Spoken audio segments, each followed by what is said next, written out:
En salle de classe au Congo, on nous a souvent parlé de ces explorateurs et missionnaires européens qui, comme l'histoire conventionnelle le raconte, sont venus en Afrique pour des raisons purement chrétiennes, d'évangélisation, commerciale et d'échanges civilisationnels. Mais est-ce là vraiment la vérité des choses? Selon eux, ils furent venus en Afrique pour convertir les Africains au christianisme et à la civilisation. Comme si déjà les Africains n'avaient pas de civilisation ou ne connaissaient pas Dieu avec grand D. Ces deux points déjà méritent en eux-mêmes des vidéos entières pour détruire les mensonges malicieux répandus pendant la période coloniale. La chose est que ces soi-disant missionnaires explorateurs n'avaient pour seul objectif que l'expansion de l'impérialisme européen et rien d'autre. Répandre le message de Jésus n'a jamais été qu'un prétexte pour masquer leurs vraies intentions.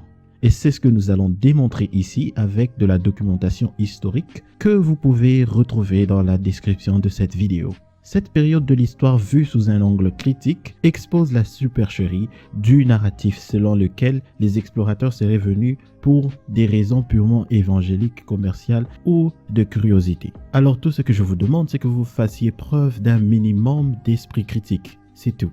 Voilà, bon, comme ça c'est dit, on se lance dans la vidéo. Dans cette vidéo, on va parler de 3 explorateurs qui reviennent souvent dans l'histoire du Congo. Ces 3 brigands, escrocs, vagabonds, criminels, oui, j'ai dit ce que j'ai dit, parce que comme vous le verrez plus tard dans la vidéo, leurs actions justifieront ces appellations, très particulièrement pour le dernier sur la liste. Comme je disais, ces 3 brigands, escrocs, vagabonds, criminels et même voyous sont Diego Cao, David Livingstone et Henry Morton Stanley. Ces 3 individus ont à eux seuls initié une période dévastatrice pour le continent africain et plus particulièrement pour le Congo et ses régions voisines. Ces 3 individus ont initié une période d'exploitation violente des peuples africains, de leurs ressources et de leurs terres. Une période d'exploitation qui a causé des millions de morts en Afrique. Une période d'exploitation de l'Afrique par l'Europe, dont nous subissons toujours les conséquences aujourd'hui. Pour ceux qui sont en train de se dire, mais à quoi ça sert de se rappeler de cette période de notre histoire? Le passé c'est le passé, faut oublier et avancer. Comment ça va nous aider de ressasser cette période douloureuse de notre histoire et résoudre les problèmes d'aujourd'hui? Ma réponse à ce genre de réflexion est celle-ci. Les problèmes d'aujourd'hui, ces problèmes ne sont pas apparus dans l'air. Les causes des problèmes qui tourmentent le continent africain aujourd'hui se trouvent dans notre passé. On est bien d'accord là, n'est-ce pas? Alors comment comptez-vous résoudre un problème ou des problèmes sans connaître ou étudier leurs causes? Vous n'arriverez à rien. Je vous donne quelques exemples. Quand tu vas à l'hôpital, le médecin cherche toujours à connaître l'histoire du patient. Ton histoire, qu'est-ce que tu as mangé? Qu'est-ce que tu as fait? Où est-ce que tu es allé?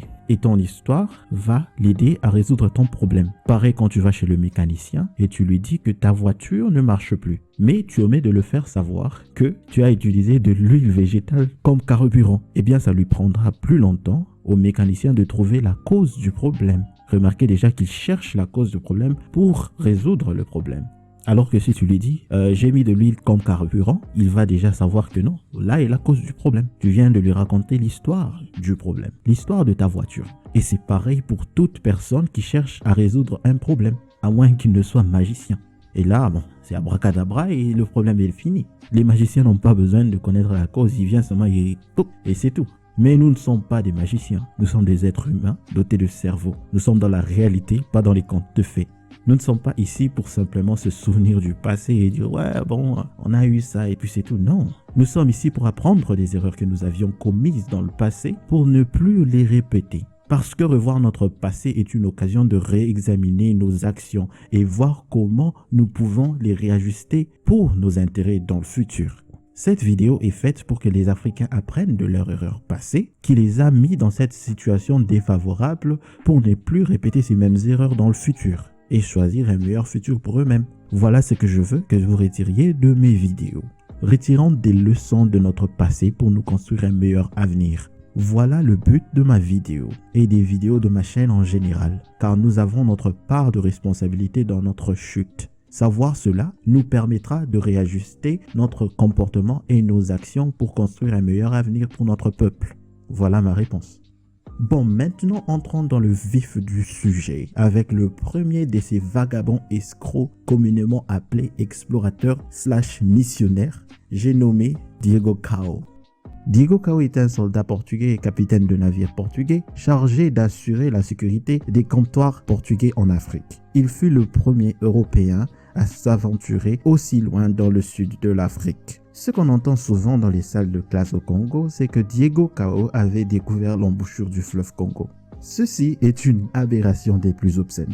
Diego n'a jamais découvert l'embouchure du fleuve Congo. Comment peut-on découvrir quelque chose que les natifs d'un endroit connaissaient déjà, avaient déjà vu, avaient déjà observé?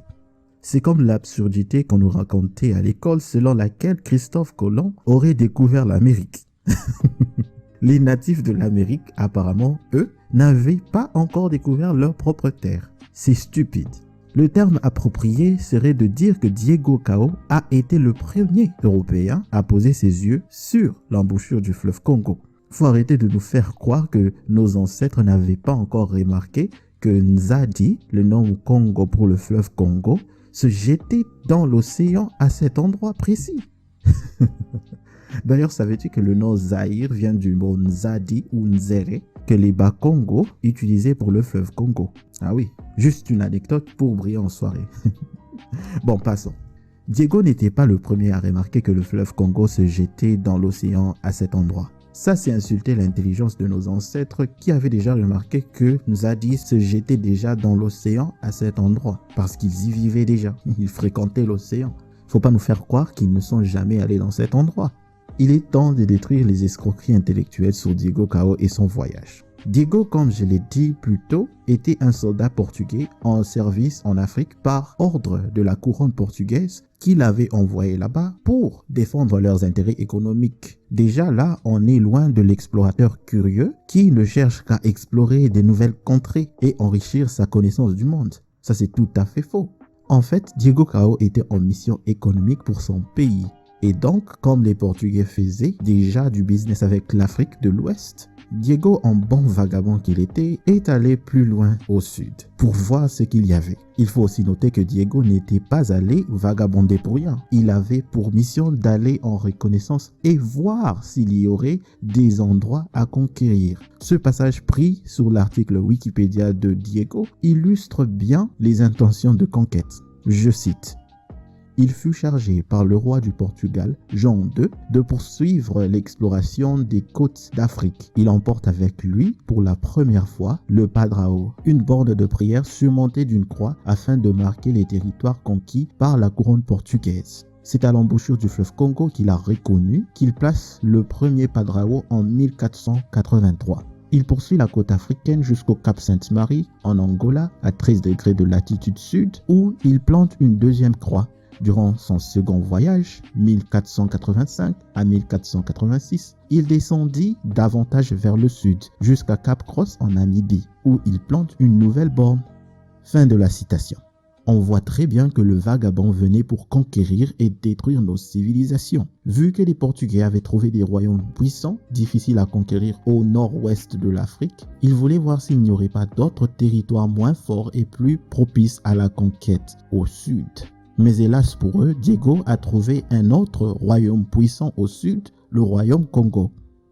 Là, j'entends certains dire, mais Kwelimika, si on était si puissant, comment sommes-nous tombés? T'inquiète pas, je raconte. Alors Diego, ayant vu que l'Afrique n'était pas si facilement prenable, rapporte à son roi ses observations. Et c'est là qu'ils décidèrent de changer leur tactique de conquête. Au lieu d'une attaque frontale, on va venir avec des prétextes tels que la religion, le commerce, pour infiltrer la zone. C'est alors qu'entre à ce moment les missionnaires chrétiens et les commerçants entre guillemets pour faire croire qu'on vient en tant qu'amis, alors qu'en réalité on vient pour vous voler, on vient pour vous détruire. Le passage suivant illustre bien leurs vraies intentions de conquête. Diego Cao emporte avec lui pour la première fois le padrao, une borne de prière surmontée d'une croix afin de marquer les territoires conquis par la couronne portugaise. Territoires conquis. On voit très bien que le vagabond et ses compagnons les missionnaires venaient sur ordre de leur roi pour nous conquérir et détruire notre civilisation. Ça, il faut pas se tromper, hein. C'est ce qu'ils venaient faire. Et pas pour faire de nous des chrétiens ou commercer de façon juste. C'est clair. Mais oui, c'est clair. Et si vous voulez plus de preuves de ce que j'avance, on a juste à regarder le comportement du Portugal en Afrique dans les siècles suivants. Ils ont fait la guerre partout, de l'Afrique de l'Ouest à l'Est, du Nord au Sud. Ils ont détruit plusieurs civilisations, commis des atrocités. On comprend alors que les missionnaires étaient juste là pour nous adoucir. Et nous, naïfs qu'on était, les avons crus. Pour notre défense aussi, nous n'avions jamais eu l'occasion de traiter avec des gens aussi malicieux et dénués de sens moral et humain envers d'autres peuples. Mais bon, la naïveté c'est fini. On connaît notre histoire. Diego, vagabond qu'il était, avait à lui seul mis en marche l'invasion de l'Afrique par les pays européens. Le Portugal était pionnier dans ce domaine brutal et sanglant de conquête de l'Afrique par l'Europe. Et ça, il ne faut surtout pas l'oublier. Et il ne faut surtout pas aussi oublier le rôle clé de l'Église catholique dans toute cette affaire. L'Église catholique a donné le feu vert aux puissances européennes de subjuguer ou même réduire en esclavage les peuples d'Afrique. L'Église a permis spécifiquement au Portugal, au roi portugais, de faire ce qu'il voulait, d'envahir et de réduire en esclavage les peuples africains, les peuples non chrétiens. Pour un exemple ici, le pape Nicolas V avait donné la permission aux Portugais de réduire en esclavage et d'envahir les peuples non chrétiens. Voici la citation. Nous donc pesons tout et singulièrement les lieux avec la méditation voulue et notons que, puisque nous avions autrefois par d'autres lettres de la nôtre accordé entre autres choses la faculté libre et ample au roi Alfonso susdit d'envahir, rechercher, capturer, vaincre et soumettre tous les Sarrasins et païens quels qu'ils soient et les autres ennemis du Christ où qu'ils soient placés et les royaumes, duchés, principautés, dominions, possessions et tous les biens mobiliers et immobiliers qu'ils détiennent et posséder et pour réduire leur personne à l'esclavage perpétuel. Pape Nicolas V, représentant de Jésus et de Dieu sur terre. Waouh. Et résultat après ça, des siècles de tueries, tortures, guerres, violences, viols, famine, esclavage et colonisation. Et ça partout au monde. On va se rappeler du génocide des peuples amérindiens, le génocide en Australie, les peuples d'Inde en Asie et surtout l'Afrique. Les peuples africains ont perdu des millions de vies. On se demande même comment est-ce qu'on est toujours là. À cause de cette bulle papale, des atrocités ont été commises dont les effets se font toujours sentir aujourd'hui. Et tout ça, c'est fait au nom du doux Jésus. Même leurs religieux sont des gens malsains. Vraiment une organisation de criminels qui justifie ses actes avec la religion. Les premiers terroristes, quoi. Hein? Qui attaquaient les autres peuples et le justifiaient avec la religion. Les premiers terroristes, quoi. Ah oui. Et c'est eux qui viennent faire la morale aux gens aujourd'hui. Non mais... Passons au vagabond suivant. David Livingstone. David Livingstone était un médecin missionnaire et pasteur. Pasteur, ça c'est déjà suspect, hein. Red flag. On vient juste de voir que leurs religieux encouragent le crime et justifient ça par la religion. Mais bon, on continue, on passe. Livingstone est celui qui est souvent présenté comme un gentil monsieur qui n'avait que des bonnes intentions pour les Africains. On aime souvent nous rappeler que Livingstone était contre l'esclavage des Africains, qu'il a contribué à la fin de l'esclavage des Africains par les Arabes, qu'il voulait vraiment répandre le christianisme en Afrique et sauver les pauvres Africains de leur manque de croyance et leur manque de civilisation, entre guillemets. Vraiment un homme bon. Ah, je vous arrête tout de suite. Faut pas tomber dans le panneau de cette supercherie grossière. Déjà, premièrement, pour l'esclavage, les Européens adorent mettre en avant les abolitionnistes blancs, en oubliant au passage que les premiers abolitionnistes, en fait, c'étaient les esclaves africains eux-mêmes, ceux qui s'est rébellés. Comment est-ce qu'on peut nous dire que les abolitionnistes sont les blancs alors que les premiers abolitionnistes, c'est les gens qui se rebellaient contre l'esclavage et les gens qui se sont rebellés contre l'esclavage en premier, c'était les Africains. Et les chefs africains aussi qui défendaient leur peuple depuis des années contre des criminels comme Tipo Tipo. C'était eux les premiers abolitionnistes. Les Africains s'étaient rebellés contre l'esclavage européen dès le commencement de ce sale commerce. Ils se sont rebellés. à cause des traitements inhumains qu'ils ont subis dans les îles caribéennes quand ils travaillaient pour les Portugais. C'est leur rébellion et leurs efforts qui ont poussé les Européens à arrêter ce commerce qui devenait de plus en plus difficile à maintenir et qui leur coûtait de plus en plus parce que c'était difficile à maintenir. Les rébellions étaient innombrables. Un exemple historique que tout le monde doit connaître est celui d'Haïti avec les grands hommes qui sont Toussaint Louverture et Jean-Jacques Dessalines. Donc non, on ne va pas glorifier un Européen pour avoir supporté l'abolition d'une situation qu'ils ont instiguée à leur profit. Ben non, ça c'est manquer de respect à nos ancêtres qui risquèrent leur vie afin d'abolir l'esclavage. Livingstone n'a pas fait ça, il était juste contre l'esclavage. Mais on applaudit, ah ouais voilà, on dit ah voilà un homme bon, il est contre le crime. Qui n'est pas contre le crime? Quelle personne décente n'est pas contre le crime? Je demande. Deuxièmement, la propagation de la chrétienté. Bon, tu veux propager ta religion, c'est bien, on ne refuse pas. Mais il faut savoir que Livingstone n'était pas venu en Afrique de son propre chef. Et aussi, il n'était pas venu en Afrique que pour l'évangélisation des peuples africains, comme vous allez le voir plus tard dans cette vidéo. Donc déjà, mensonge. Ce sont les autorités de l'Église qui l'envoyèrent en Afrique pour une mission de christianisation entre guillemets. Christianisation, mais bon, on sait ce qu'il venait faire. Comme le démontre ce passage de Wikipédia, je cite, « En 1840, après avoir été ordonné pasteur, il fut envoyé au Cap puis au protectorat du Bechuanaland, futur Botswana, près du désert Kalahari, par la London Missionary Society. » Déjà, on voit que non, Livingstone, il ne pensait pas aux Africains avant de quitter son pays. On lui dit, bon, tu dois aller en Afrique, on doit répandre notre religion. Il s'est dit, d'accord, oui chef, j'y vais. Et puis aussi, comme nous l'avons déjà vu plus tôt, la religion n'était qu'un prétexte pour les pouvoirs européens pour envahir l'Afrique, mythomanes qu'ils étaient. Et nous avons aussi vu la preuve avec le pape Nicolas V que l'Église était complice dans cette affaire malsaine.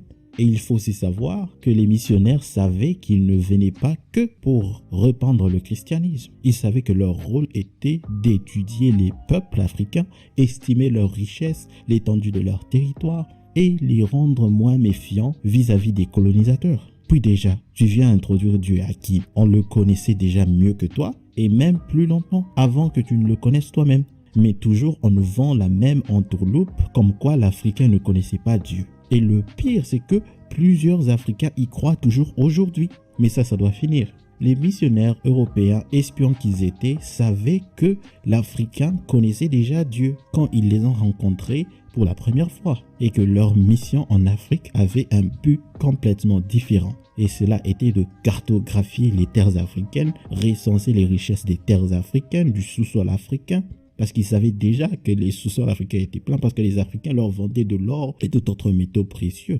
Étudier la culture africaine était aussi l'un des buts et prêcher l'aliénation culturelle. Et oui, l'aliénation culturelle, il fallait prêcher que non... Ta religion c'est mauvais, pour nous c'est bien. Et cela n'exclut pas notre très cher Livingstone qui a démontré par ses actions qu'il n'était pas là que pour l'évangélisation, comme le démontre ce passage de sa biographie Wikipédia. Je cite, « Cette conception nouvelle des missions évangéliques, centrée sur l'exploration de territoires vierges de toute présence européenne, constitua un tournant dans l'histoire des missionnaires en Afrique. Elle contribua à faire de David Livingstone le symbole d'une certaine agressivité conquérante préfigurant l'impérialisme de la fin du 19e siècle. » Là, on voit clairement que Livingstone est, comme le disait souvent Nusere Kalala Omotunde, un escroc intellectuel. Il faisait du abracadabra et je t'embrouille. Comme le dit l'article Wikipédia, Livingstone est celui même qui a engendré un schéma malicieux d'exploitation de l'Afrique. Depuis quand pour prêcher la bonne nouvelle, on exige d'abord l'exploitation des richesses de l'autre. Où est-ce que Jésus a dit dans la Bible de s'assurer d'exploiter, d'explorer les richesses de l'autre avant de l'introduire à la bonne nouvelle? Ça, c'est ce qu'on appelle de la supercherie à haut niveau. C'est pour ça que la plupart des Africains ne s'étaient pas convertis. Moi, je pense qu'ils avaient vu la supercherie tellement elle était flagrante. Au point où on dit que Livingstone n'a réussi qu'à convertir un seul chef de village. La supercherie était trop flagrante à mon avis. Pour des peuples qui connaissaient déjà le Dieu unique, l'être suprême, Nzambe Mpongo chez les Bakongo, Chinawe chez les Lunda, Lesa chez les Luba, et etc., le même concept de Dieu unique avec des noms différents. Le Dieu d'Abraham n'était pas une nouveauté. Alors pas du tout. Et ça, les missionnaires l'avaient déjà remarqué. Espions qu'ils étaient parce que c'était des espions. Et aussi, il faut savoir que Livingstone était un des plus grands promoteurs de la colonisation et de l'expansion de l'Empire britannique. Un autre exemple qui démontre que l'évangélisation des peuples n'était pas son objectif principal. C'était juste un prétexte. Encourager la colonisation de l'Afrique, c'est encourager le massacre d'un peuple. Je ne pense pas que Livingstone aurait accepté que, par exemple, l'Allemagne vienne coloniser la Grande-Bretagne. Non, mais il faut arrêter les bêtises. Et je ne pense pas que Livingstone ignorait que encourager la colonisation allait causer des morts, des guerres, des affrontements et la mort d'une culture. À moins qu'il n'ait été ignorant de l'histoire des Amériques. Et même si on voit aussi clairement son attitude condescendante envers les peuples africains. Oh, il faut les coloniser, ces noirs inférieurs aux blancs. Et en même temps, prendre les richesses de leur sol et s'enrichir avec. Miyibi. Livingstone, en vue des faits, était un autre vagabond européen, escroc intellectuel et un raciste qui considérait les Africains comme des sous-hommes inférieurs en intelligence, et aussi il ne faut pas oublier qu'il pensait que les Africains méritaient d'être entre guillemets civilisés par l'homme blanc supérieur. Le fameux fardeau de l'homme blanc de civiliser tous les peuples, mais en même temps il les génocide, vole leurs richesses et puis dit « Ah oui, j'étais en train d'essayer de vous civiliser ». Et surtout aussi, n'oublions pas que Livingstone était complice numéro 1 du pillage de l'Afrique par les États européens et même l'un des pionniers. Ce gars a à lui seul inspiré la colonisation systématique de l'Afrique. Il a encouragé l'agressivité de l'Europe envers l'Afrique. Et on vient nous raconter des bêtises comme quoi il aurait découvert le lac Victoria et les chutes du Zambèze qu'il nomma Victoria Falls et qu'il venait pour évangéliser et explorer l'Afrique. Mensonges et fourberies. On n'est plus des ignorants. On connaît notre histoire. Passons au dernier vagabond de notre liste, Henry Morton Stanley. Ok, le dernier vagabond, voyou, Henry Morton Stanley. Ah, Stanley, le voyou de la liste. Avec lui, il y a tellement de violence qu'on n'a pas pu cacher. Le Bula Matari, qui signifie celui qui fend les rochers en Kikongo, surnom qu'il a hérité des Congolais à cause de son comportement violent, extrêmement brutal envers nos ancêtres. Stanley est un exemple typique des Européens voyous vagabonds de l'époque, tels que Christophe Colomb et compagnie, que les États européens adoraient envoyer en reconnaissance pour tâter le terrain, affaiblir les populations locales par des moyens violents et préparer le terrain pour l'installation complète des Européens. Pour vous illustrer ces méthodes barbares de Stanley au Congo, voici des passages pris dans les journaux de ses compagnons de voyage. Je cite: pour ceux qui avaient la malchance de se trouver sur son chemin, l'expédition ressemblait à une armée d'invasion, car elle retenait parfois en otage femmes et enfants jusqu'à ce que les chefs locaux lui fournissent des vivres. Un des officiers de Stanley écrit dans son journal. Un autre écrit: Stanley donna l'ordre de brûler tous les villages à la ronde. Un autre encore décrivit un massacre avec autant de décontraction que s'il s'agissait d'une chasse d'animaux. C'était très intéressant de rester tapé dans la brousse à regarder les indigènes vaquer tranquillement à leur labeur quotidien. Certaines femmes fabriquaient de la farine de banane en pilant des bananes séchées. Nous pouvions voir des hommes construire des huttes et accomplir d'autres tâches. Des garçons et des filles courir et chanter. J'ouvris la chasse en visant un type en pleine poitrine. Il tomba comme une pierre. Immédiatement, une salve balaya le village. Démons sur terre. Ces passages ont été pris du livre par Adam Hochschild, Les fantômes du roi Léopold II, page 170 ou 170 quand les Français disent. Au Congo on dit 170, donc pour mes frères de la diaspora, 170 ça veut dire 170. Alors là vous voyez bien que le nom de voyou, brigand, criminel, sanglant est alors très approprié pour Stanley et les types de son genre.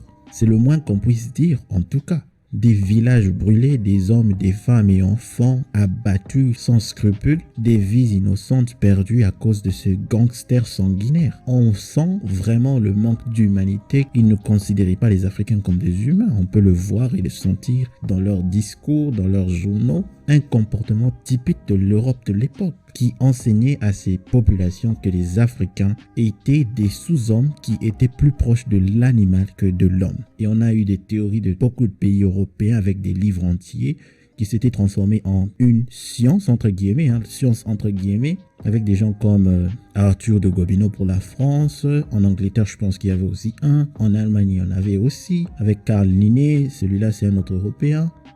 Mais en Europe, à l'époque, et même plus récemment, on dépeignait Stanley comme étant un explorateur intrépide qui allait à la rescousse des missionnaires, les sauver de la jungle africaine. Mais les Européens ne se demandaient jamais même qu'est-ce qu'il est allé faire là-bas. Ils ne savaient pas que leurs États avaient des intérêts très importants, des intérêts vitaux en Afrique. Les leaders européens, leur mythomanie, ça vient de loin. D'ailleurs, c'est de cette façon qu'on a dépeint le voyage de Stanley au Congo. On a dit au peuple que Stanley partait à la rescousse de l'escroc intellectuel David Livingstone qui était coincé dans les brousses dans la jungle africaine. Mais en réalité, le voyou Stanley était en mission de conquête du Congo pour le roi Léopold II, comme l'illustre bien ce passage. Je cite: lorsque Stanley revient en Europe en janvier 1878, 2 délégués du roi Léopold II, le baron Grindal et le général Stanford, l'accueillent à Marseille et lui font part des projets du roi de créer un État dans le bassin du Congo. Ayant des difficultés à obtenir du soutien chez les Britanniques, il accepte.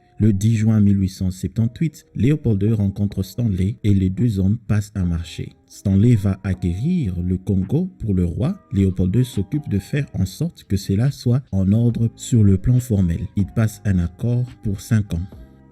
Et là, on est sur une alliance des plus meurtrières de l'histoire de l'humanité tout entière. Une alliance qui va plus tard causer plus de 15 millions de morts seulement dans le Congo. Stanley et son partenaire en crime Léopold II organisèrent le pillage de nos terres avec l'entourloupe suivante. Je cite: les chefs de tribus à qui l'on faisait signer des documents dans une langue inconnue d'eux ignoraient ce à quoi ils s'engageaient. Une clause des contrats indiquait que non seulement le sol, mais aussi la force de travail des habitants devenait la possession personnelle de Léopold II.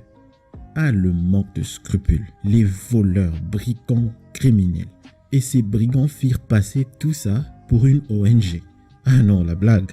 Ils ont fait passer tout ça pour une ONG, pour de l'aide humanitaire. On se rappelle bien tous dans nos classes au Congo qui disaient le Congo était une propriété privée du roi Léopold II. On a fait signer les chefs africains avec une arme à la tempe. Stanley, comme nous l'avons vu, était un violent barbare voyou sanguinaire. Comment est-ce qu'on peut croire que les chefs africains ont signé de leur propre chef ces contrats? On va croire la parole d'un criminel qui a prouvé plusieurs fois que c'était un menteur, un voyou, un meurtrier d'enfants, de femmes. Non, on va pas croire ce genre de personne. Faut arrêter de nous prendre pour des nouilles. Et toutes ces exactions passèrent inaperçues en Europe pour un certain temps, bien sûr, jusqu'à ce qu'éventuellement les plus de 15 millions de morts étaient devenus difficiles à cacher. Dans la période de l'Holocauste oublié du Congo. Un roi voyou, voleur et malfaisant, ce Léopold II. Ah, quel sale type. Vraiment un sale type. Et on dit de Stanley et Léopold II qu'ils sont des figures controversées. What? L'injure à notre humanité. La controverse est où? Est-ce qu'on dit d'Hitler qu'il est une figure controversée? Jamais. Mais on se le permet, quand les agressés sont africains, de dire ce genre d'imbécilité obscène. Ceci illustre bien les propos récents d'Omar Sy qui dit que l'Europe démontre un manque de compassion quand il s'agit de la souffrance africaine. Stanley a commis des actes cruels et Léopold II a commis pire. Dans le livre Exterminate All the Brutes, les auteurs nous disent que Stanley était venu au Congo avec une armée et des armes qu'il a laissées au port, a dit à un des missionnaires que je suis venu te récupérer et tout, mais je dois aller par la grande route, je dois aller visiter le Congo, je vais voir ce qu'il y a, mais c'était faux, il voulait tâter le terrain. Il y avait des armes qui l'attendaient au port. Les auteurs de ce même livre, Exterminate All the Brutes, nous disent encore que Stanley avait fait pendre un garçon qui avait tenté de déserter sa troupe. La cruauté de cette histoire dépasse l'entendement. Le garçon en question voulait déserter parce que le voyage de Stanley à travers le Congo avait pris plusieurs vies. Ce voyage devenait de plus en plus difficile et meurtrier. Ce voyage avait clamé les vies de centaines de personnes. Et cela à cause des maladies et aussi souvent à cause des affrontements instigés par Stanley contre nos ancêtres qui devaient se défendre. Parce que bon, il faut se rappeler que l'un des compagnons de Stanley dans son journal a dit l'expédition était comme une armée. Alors qu'est-ce qu'on fait quand on voit une armée de voyous venir? On se défend. De Petit avait bien raison de vouloir rentrer chez lui. Il y a trop de morts, les gens sont malades, la maladie, malaria, on passe dans la forêt équatoriale, forêt très dense. Non, moi je rentre chez moi. Et Stanley a dit non, Petit, tu rentres pas. Ce barbare a vu les choses autrement. Et le Petit en a payé de sa vie. Voilà le Stanley qui a soi-disant exploré le Congo, alors qu'il venait clairement pour le conquérir et détruire notre civilisation et la réduire en esclavage. Un violent vagabond voyou criminel sanguinaire, camouflé derrière le terme explorateur. Si vous voulez lire plus loin sur les actions de ce voyou, je vous propose la lecture du livre « Comment j'ai retrouvé Livingstone » que Stanley lui-même a écrit, ou le livre « Exterminate All the Brutes » par Adam Hochschild, ou encore mieux, Les fantômes de Léopold II par le même auteur Adam Hochschild. Alors, qu'est-ce que nous devons retirer de tout cela? Pour moi, c'est clair. L'Africain et l'Africaine doivent être très méfiants des autres peuples qui viennent les solliciter. Surtout de ceux qui viennent avec un discours bienveillant et d'amour pour l'Afrique et les Africains. Ça, il faut s'en méfier comme Ebola. Il faut fuir ça comme Ebola. L'histoire nous a appris que souvent les intentions derrière les belles phrases sont souvent malicieuses. L'Afrique est un objet de convoitise. Il faut le réaliser. Il faut que l'Africain le réalise. L'Afrique est un objet de convoitise. Elle est riche. Elle a tout ce dont un peuple a besoin pour s'épanouir. Et ça crée l'envie. Ça crée la jalousie. Il y a des méchants dans ce monde, alors méfiance, méfiance, méfiance. Chers Africains et chers Congolais, toi qui es même la gâchette, comme le disait Frantz Fanon, la gâchette du continent. Toi qui es le pays le plus riche du continent. Méfiance, méfiance, méfiance. Peuple congolais et africain, gardons précieusement notre terre et protégeons nos peuples contre les loups déguisés en agneaux. Hier, ils utilisaient la religion pour nous infiltrer. Aujourd'hui, c'est l'aide humanitaire, la démocratie, la philanthropie ou les ONG ou l'aide au développement, etc. Apprenons de ces événements pour que l'histoire ne se répète pas. Oh, je viens ouvrir une usine pour aider les Africains à se développer. Méfiance, méfiance, méfiance. Infiltration à la Livingstone. Souviens-toi des missionnaires. Donne-nous la technologie, on te donne ton argent ou ce que tu veux de nous. Si tu veux des ressources, on va te donner. Puis tu rentres chez toi. Si tu ne veux pas, ben va-t'en. On va pas te laisser t'installer ici sous prétexte que tu es là pour nous aider à nous développer, mais en réalité, tu es là pour nos richesses. Tu es là pour déstabiliser la zone et prendre nos richesses. Un autre exemple, c'est... Oh, je viens installer une base militaire pour aider à vous protéger et à améliorer vos compétences militaires. Non, reste chez toi avec ta base militaire. Vends-nous les armes, on va se défendre nous-mêmes. Tu nous vends les armes, on te donne ce que tu veux. Mais rentre chez toi. Ne reste pas ici, n'impose pas ta base militaire ici, rentre chez toi. Oh, je viens ouvrir une chaîne de télévision en Afrique pour que les Africains aussi soient informés et divertis. Méfiance. Ça sent la tentative d'infiltration à la Livingstone et aux missionnaires. Non, on refuse, rentre chez toi. On va se divertir nous-mêmes. Si tu as de la technologie avancée pour diffuser l'information, donne-la nous, on va l'acheter. Et puis c'est tout, rentre chez toi. Ne nous donne pas tes infos empoisonnées pour nous abrutir et nous diminuer. Non, rentre chez toi, on refuse. Oh, je viens ouvrir une ONG pour l'éducation au Congo. Tentative d'infiltration à la Léopold II. Non, on refuse. Reste chez toi, on va s'aider nous-mêmes. Faut pas essayer de nous faire croire que tu t'inquiètes plus du sort de nos pauvres que celui des pauvres chez toi. Non, pardon, mais on n'y croit plus. Là, c'est une tentative d'infiltration à la missionnaire catholique et à la Léopold II où je crée une association pour le Congo, pour aider le Congo à se développer. Mais en réalité, on vient pour piller. Non. Et on a toujours ce genre d'ONG à la Bill Gates. On va aider nos propres pauvres. On a la puissance, on a l'intelligence, on a les ressources, on va aider nous-mêmes. On sait maintenant que depuis la nuit des temps que vous venez chez nous, que pour vos propres intérêts, on va plus tomber dans le panneau quand même. Faut arrêter. Dis-moi juste ce que tu veux au lieu de venir ouvrir une ONG et prendre nos richesses illégalement. Dis-moi ce que tu veux, on fait du business. Comme des gens honnêtes, comme des hommes honnêtes, comme des hommes qui ont de la morale. Les fourberies, on prend plus. La naïveté de l'Africain ne doit plus être. Cela nous a coûté beaucoup de vie. La nouvelle génération doit savoir à qui elle a affaire et se préparer en conséquent pour protéger l'intégrité de leur peuple, leurs richesses et leurs terres contre des assaillants qui convoitisent notre héritage. Souvenons-nous de notre histoire. C'est de cette façon qu'on va choisir notre futur. C'est tout pour cette vidéo. Dites-moi en commentaire ce que vous avez tiré de cette histoire. Et si tu as aimé ce contenu, like, partage et abonne-toi. À plus.